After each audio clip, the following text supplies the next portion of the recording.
ستھرا رکھے، علاقے کو بھی ستھرا رکھے، اور ہو سکے تو اپنے من کو بھی پاک رکھے، پہلی چیز۔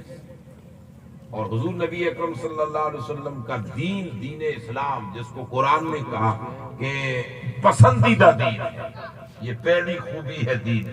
اور آقا ایک اور مقام پہ فرماتے ہیں، اچھا اس کی معنی یہ بھی ہو سکتی ہے کہ مجھے خوشبو حضور نے فرمایا بہت پسند ہے، تو بس آپ عطر کی سیسیاں لے کے گھومو کیونکہ حضور کی پسند ہے۔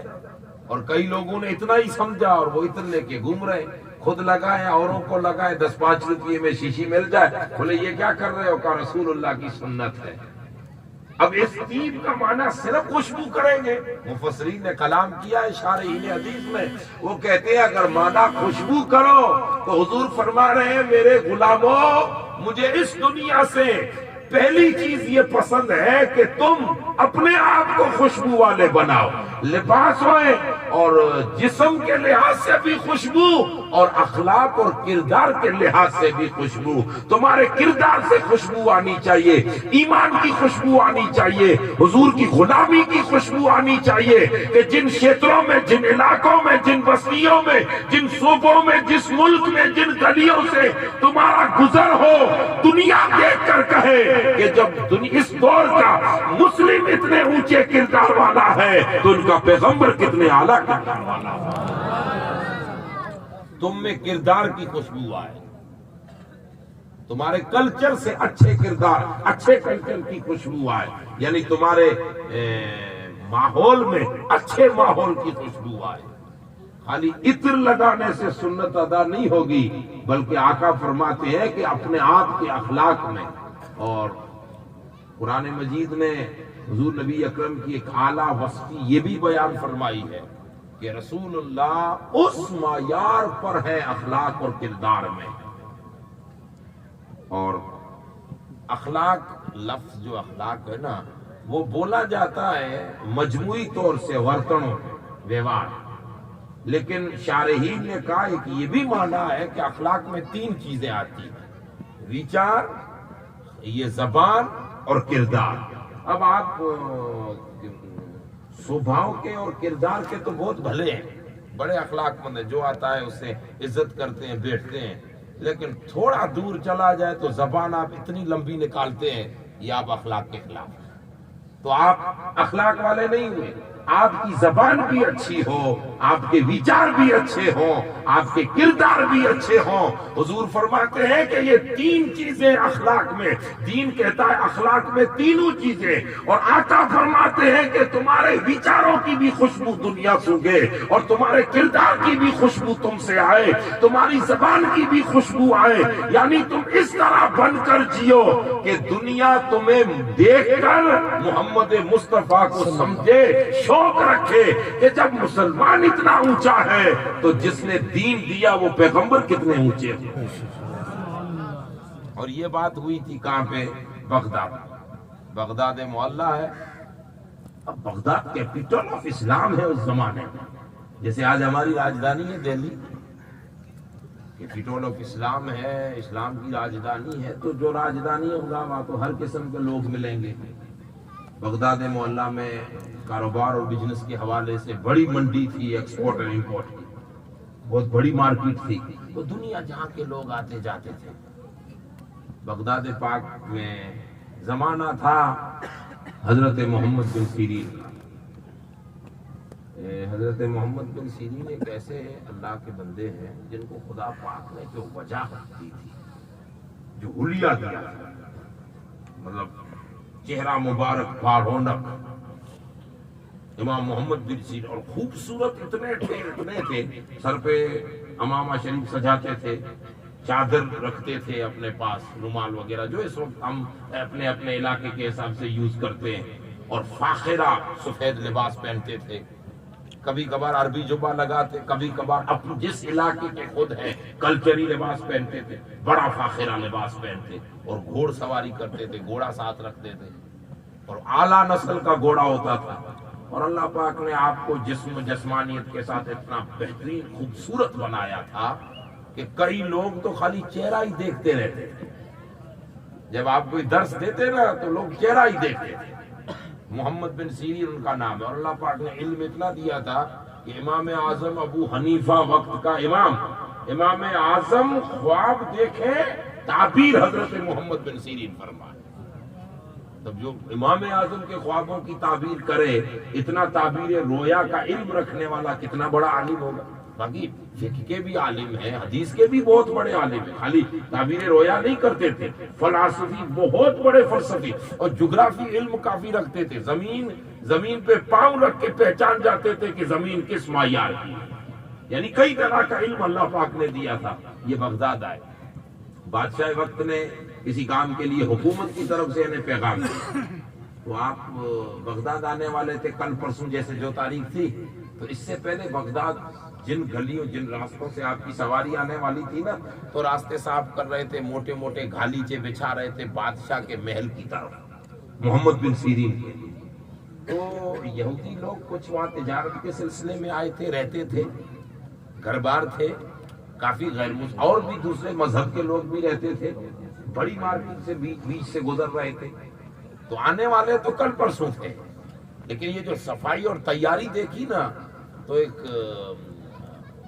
خاتون تھی بڑی عمر کی, یہود مذہب کی. اس نے کسی مسلمان سے پوچھا کہ یہ بادشاہ کا یہاں کوئی اچھا دن آ رہا ہے, آج بغداد کو ہر طرف سے تھوڑی صفائی ہو رہی ہے, سجایا جا رہا ہے, کیا ماجرا ہے؟ تو اس نے کہا, جو بادشاہ کے نمائندے تھے انہوں نے کہا کہ کوئی دوسرا دن نہیں ہے, ہمارے دین اسلام کے بہت بڑے عالم محمد تشریف لانے والے ہیں. میں تو یوں ہی کہہ دیا. یہودی خاتون جو تھی نا, یہ گئی اپنی بستی میں, اور اپنی بستی میں آج کا دن کل آنے والے اتنے بجے کہاں, تو اپنے علاقے میں اعلان کیا کہ مسلمانوں کے بہت بڑے ایک عالم آ رہے ہیں, تو جن کو موقع ملے زیارت کرنا. ٹھیک ہے, لوگ تو آتے ہیں بھیڑ لگا کے زیارت کے لیے, خواتین اپنے پردے میں, مرد اپنے اپنے حساب سے زیارت کے لیے. بغداد میں بھیڑ لگ گئی جن راستے سے آپ کی سواری ہے. اب گھوڑے پر آپ بیٹھے, چہرہ بڑا خوبصورت تھا, اللہ پاک نے ہر طرح کا جاہ و جلال عطا کیا تھا. اب وہ راستے سے خادموں کے ساتھ آ رہے ہیں, وہی بری خاتون اپنے گھر سے باہر نکل ہی رہی تھی کہ یہ جو ریلی دیکھی نا آتے ہوئے قافلہ, تو پکار کے بولی کہ ارے او بادشاہ کے نمائندوں, یہ کیا بھیڑ بھاڑ کر بیٹھے ہو, کہ ہم نے کہا تھا نا وہ محمد ہمارا آ گیا. تو خاتون گھر سے باہر نکلی, اس نے روڈ پہ راستے پہ کھڑی تھی کہ میں بھی زیارت کروں, بڑی عمر کی تھی. جب محمد بن سیرین کی سواری قریب پہنچی اور یہودی عورت نے چہرہ دیکھا, بڑی عمر کی بڑھیا خاتون تھی, اس نے سر اوپر کر کے محمد بن سیرین کو دیکھا تو دیکھتے ہی چیخ نکل گئی اور پکار کے کہا, ارے او یہودی مذہب کے ماننے والوں, یہ دیکھو مسلمانوں کا محمد آ رہا ہے. اس نے تو یوں جو سنا تھا وہ کہہ دیا, یہ دیکھو مسلمانوں کا محمد آ رہا ہے. تو بادشاہ کا وزیر وہاں رکا ہوا تھا, ابو العباس نام, اس نے پکڑ کے کہا, ارے بھیا یہ ہمارا وہ محمد نہیں ہے, یہ تو اس محمد کے غلاموں کے غلاموں کے غلاموں کے غلام محمد بن سیرین ہے, جو اس وقت کے عالم ہے بغداد اور اطراف کے. بڑھیا نے پھر کہا کہ ارے یہودیوں, جب محمد کے غلام محمد کا حال یہ ہے, تو آقا مدینے والے محمد کا حال کیا ہے؟ سبحان اللہ. اس کو رسول اللہ فرما رہے ہیں کہ مجھے پسند ہے دنیا میں خوشبو, آپ کے کردار میں, آپ کے برتنوں میں, آپ کی وانی میں, آپ کے وچاروں میں, آپ میں خوشبو ہونی چاہیے. دنیا کل بھی اسلام کی محتاج تھی, محتاج ہے, محتاج رہے گی. کل بھی اسلام اعلیٰ تھا, اعلیٰ ہے, اعلیٰ رہے گا. خوبصورت تھا, خوبصورت ہے, خوبصورت رہے گا. فرق اتنا ہے کہ اس دین کو ہمیں سمجھنا ہوگا کہ وہ دین ہے کیا. حضور فرماتے ہیں, پہلی چیز مجھے تمہاری دنیا میں پسند ہے, سوچتا سمجھے تو بھی چلے اور خوشبو سمجھے تو بھی چلے, کہ آپ اپنے آپ میں اچھا ستھرائی, طہارت و نصف الایمان.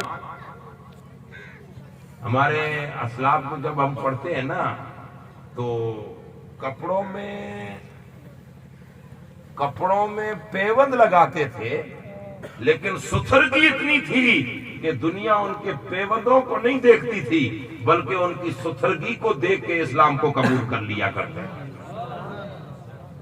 تو یہ چیز ایک، اور دوسری چیز حضور نے فرمایا والنساء، دوسری چیز ہے صحیح معنی میں نکاح، غلط کام سے بچنا اپنے آپ کو۔ معنی یہ ہے کہ غلط آنکھوں کو غلط جانے سے بچانا، یہ کردار میں آ گیا، غلط آنکھیں غلط نہ جائیں، کان غلط نہ جائیں، آپ اپنے نفس اور نفسانیت پر قابو پا کر غلط راستے سے بچنا اور صحیح راستے کو اپنانا حضور فرماتے ہیں مجھے پسند ہے۔ تیسری چیز جعلت قرۃ عینی فی الصلاۃ، آقا فرماتے ہیں کہ تیسری چیز اس دنیا میں جو مجھے سکون دیتی ہے، ایک تو ستھرگی ہے ہی ہے، نکاح ہے ہی ہے، اب تیسری چیز حضور فرماتے ہیں کہ جو مجھے بہت پسند ہے، آقا فرماتے ہیں وہ ہے نماز۔ نماز ایک ایسا اہم اللہ کا فرض ہے، حضور فرماتے ہیں جس سے اللہ پاک نے اس محمد مصطفیٰ کے آنکھوں کی ٹھنڈک رکھی۔ اچھا، سیدہ عائشہ صدیقہ رضی اللہ تعالی عنہ، حضرت عائشہ صدیقہ حضور کے زمانے پاک میں حضرت عائشہ سے کسی نے سوال کیا کہ سیدہ آپ حضور کی زوجہ محترمہ ہے، گھر میں رہتی ہے، تو باہر کا ماحول تو ہم نے دیکھا حضور کا، لیکن گھر میں رہیں تو کوئی باہر کا ٹینشن ہو، حضور رنجیدہ ہوں، دکھی ہوں، اور کوئی ایسا ٹینشن حضور کو آ جائے تو کیا کرتے ہیں؟ وہ کون سا وظیفہ پڑھتے ہیں جس سے آسودگی نصیب ہو؟ کیا کرتے ہیں؟ تو سیدہ عائشہ صدیقہ فرماتی ہیں کہ میں نے میرے محبوب کو دیکھا کہ جب انہیں کوئی ٹینشن ہوتا امت کے حوالے سے، کوئی بھاری بوجھ آ جاتا یا کوئی وزن آ جاتا آپ پر اور آپ بے چین ہوتے، تو آرام بستر لگا کے یہ نہیں کہتے عائشہ سر درد ہو رہا ہے مجھے 5 منٹ سونا ہے، نہیں، بلکہ سیدہ کہتی ہے اگر حضور غمزدہ ہوتے، حضور دکھی ہوتے، حضور نبی اکرم چین چاہتے تو فرماتے کہ اے انس باہر جا، بلال کو بلا اور بلال کو بول محمد کے آرام کی ویوستھا کرے۔ تو پوچھتے یا رسول اللہ وہ کیا چیز ہے؟ کہ بلال آزان دے تاکہ مصطفیٰ آزان سننے کے بعد نماز قائم۔ اور سیدہ عائشہ کہتی ہے کہ حضور نماز پڑھا کرتے تھے، کوئی دکھ بھی آ جاتا نا تو مصلی بچھا کے جو چٹائی چادر ہوتی بچھا کے نماز پڑھتے۔ نماز اتنی اہم عبادت ہے، اور آج آپ کے گاؤں میں مسجد کی سنگ بنیاد ہوئی، مسجد کس لیے بناتے ہیں؟ کل پیر صاحب نے بیان کیا تھا 4 میناریں بنا دو اور گاؤں والوں کو الحمدللہ ہمارے گاؤں میں بھی مسجد ہے، اور کوئی پوچھ لے کہ آپ کے گاؤں میں مسجد صفیں کتنی ہے، یہ تو معلوم نہیں ہے، تو آپ فخر کرنے کے لیے مسجدیں بناتے ہو؟ نہیں، مسجد اس لیے بناتے ہیں کہ حضرت مولا علی المرتضیٰ کرم اللہ تعالی وجہ الکریم فرماتے ہیں کہ جن علاقوں اور بستیوں میں اللہ کی مسجدیں ہوتی ہیں وہ مسجد اپنے اپنے زمانے کے مطابق بنتی۔ کسی زمانے میں پترے والی کا رواج تھا، اس سے پہلے جھونپڑوں کا رواج تھا، پھر آہستہ آہستہ کلچر بدلتا گیا، لوگ اچھے مکانوں میں آتے گئے تو مسجدیں بھی اچھی بنتی جا رہی ہیں۔ لیکن مولا علی المرتضیٰ فرماتے ہیں جس بستی میں خدا کا گھر مسجد ہوتی ہے وہ مسجد اس بستی کے لیے مغفرت کی دعا، وسعت کی دعا، رزق کی کشادگی کی دعا اس طرح مانگتی ہے کہ مسجد کو گاؤں والے آباد کریں تو گاؤں والے رات کو سوتے ہیں، مسجد اس گاؤں کی آبادی کے لیے اللہ کے دربار میں دعا مانگتی ہے۔ اور مولا علی المرتضیٰ نے تو یہاں تک اپنے خطبات میں فرمایا کہ قیامت کے دن کعبہ بھی شفاعت کرے گا، جنہوں نے طواف کیا ہے، قرآن بھی شفاعت کرے گا، ہر گاؤں کی مسجد بھی اس بستی والوں کی شفاعت کرے گی، مسجد بھی۔ اور حدیث نبوی میں ایک حدیث پاک بیان ہوئی ہے کہ قیامت کے دن کچھ لوگ ہوں گے جو اللہ کے گھر کعبۃ اللہ شریف کی طرف دوڑتے نظر آئیں گے، کچھ لوگ ہوں گے جو کعبے کا غلاف پکڑے ہوئے نظر آئیں گے، کچھ لوگ ہوں گے جو کعبے کی چھت پہ نظر آئیں گے، کچھ لوگ ہوں گے جو کعبے کے اندر نظر آئیں گے، کچھ لوگ ہوں گے جو میناروں سے لٹکے ہوں گے مسجد حرام کے۔ تو قیامت کے دن یہ ماجرا دیکھ کر پوچھنے والا پوچھے گا کہ یہ کیا ہے؟ تو جواب آئے گا جو دوڑ رہے ہیں یہ وہ لوگ ہیں جو اذان سن کر مسجد کی طرف آیا کرتے تھے. جو اندر بیٹھے ہیں یہ وہ لوگ ہیں جو ایک نماز پڑھنے کے بعد دوسری نماز کے انتظار میں رہتے تھے. اور جو کعبۃ اللہ کے گلاف پکڑے ہوئے ہیں یہ وہ لوگ ہیں جو اپنے اپنے وستار میں مسجدیں بنانے کی کوشش کر کے مسجدوں کو تعمیر کیا کرتے تھے. آپ کے گاؤں میں عظیم الشان ایک مسجد کی سنگ بنیاد ہوئی. اچھا دوسری بات ایک سمجھنے کے لیے کہتے ہیں کہ آپ لوگوں میں سے کوئی سوچے کہ اب جب مسجد بن رہی ہے تو چندہ بھی دینا پڑے گا کیونکہ پیسے کے بغیر تو کوئی چیز بنتی نہیں ہے.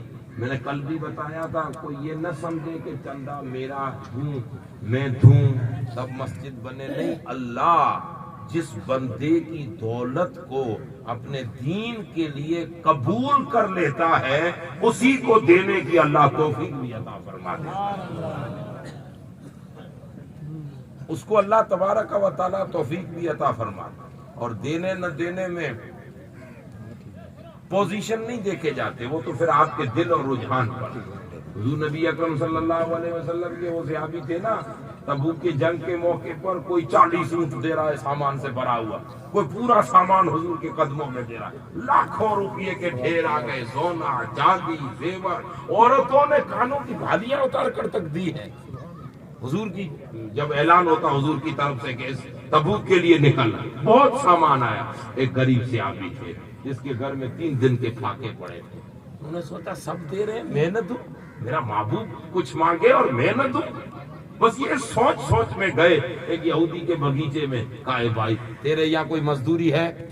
کہا دوسری تو مزدوری نہیں ہے, یہ کھجوریں پکی پڑی ہیں بس ان کے ڈھیر بنانے ہیں, ان کو جمع کرنی ہے. جو سڑا ہوا مال ہے وہ الگ کرنا ہے, فریش مال الگ کرنا ہے. کہا کر دوں گا. مزدوری کتنی دے گا؟ کہا 2 کلو کھجور. پیسہ نہیں ہے, 2 کلو کھجور فریش دوں گا. ٹھیک ہے. صبح سے لے کے شام تک اس نے مزدوری کی. شام کو جب بارگاہ رسالت میں آیا 3 دن کے بچے بھوکے ہیں, وہاں نہیں لے گیا, وہ 2 کلو کھجور حضور کی بارگاہ میں لے. کہا یا رسول اللہ سونا چاندی تو نہیں میرے پاس, اتنا زر زیور تو نہیں, میں عثمان غنی کی طرح امیر نہیں, عبد الرحمن بن عوف کی طرح امیر نہیں, میں عمر و ابو بکر کی طرح نہیں ہوں, لیکن اتنا ضرور ہے کہ کلمہ محبوب آپ کا پڑھا ہے, مانتا آپ کو ضرور ہوں. دوسرا نہیں ہے, یہ کھجور ہے اس غریب کی طرف سے قبول فرما لے. میرا رب میرا حال جانتا ہے کہ میرے بچے بھوکے ہیں, میں بچوں کے لیے کمانے نہیں گیا تھا بلکہ بچوں سے بھی زیادہ مصطفیٰ آپ مجھے پسند ہے, آپ کا دین مجھے پسند ہے. میرے محبوب یہ تحفہ قبول کرے. حدیث پاک میں آتا ہے حضور کے چہرے کا رنگ بدل گیا. کھجور کو اٹھا کر حضور نے انگلیاں کھجور میں ڈال کے کہا اے عمر, عبد الرحمن و عثمان و اصحاب, مال تو سب دیتے ہیں لیکن آج خدا کو جو اس کا مال پسند ہے اس معیار پر کسی اور کا مال نہیں. اللہ جس کی دولت کو اپنے دین کے لیے پسند کرتا. ارے ہم تو خوش نصیب ہیں, 100 روپیہ صحیح کسی کے کہنے سے دین میں لگتا ہے. ہمارے بچے نہ پڑھ پائے لیکن کسی کے تو پڑھیں گے. ہم کہیں بھی رہے, ہم ایک ہمارے روپیے لگانے سے اگر ایک مینار بنتا ہے, ایک سیمنٹ کی تھیلی دینے سے اگر کوئی ایک دیوار بنتی ہے, کچھ دینے سے مسجد آباد ہوتی ہے, تو خوش قسمت ہے. قیامت میں عرض کریں گے آقا ہم نے تمہیں دیکھا نہ تھا لیکن غلاموں کے قصے سن کر ہم نے بھی دین میں حصہ ضرور لیا. اسی لیے اللہ پاک ہمیں توفیق عطا فرمائے. حضور کو نماز بہت پسند ہے, بہت پسند ہے, بہت پسند. اور دیوا شریف میں بزرگ کی مزار ہے وارث پیا. وارث پیا کہ وہاں ان کی درگاہ کے پیچھے مسجد ہے, مسجد کی دیوار کے سامنے ایک ہال ہے, اور دیوار پر ان کی بات نہیں, ان خود کی بات. کسی مرید نے پوچھا, انہوں نے پھر حدیث ہی کا حوالہ دیا. کسی مرید نے پوچھا کہ بزرگ نماز میں دل نہیں لگتا, پڑھوں کہ نہ پڑھوں؟ میں جاتا ہوں پڑھنے پر دل نہیں لگتا, دل باری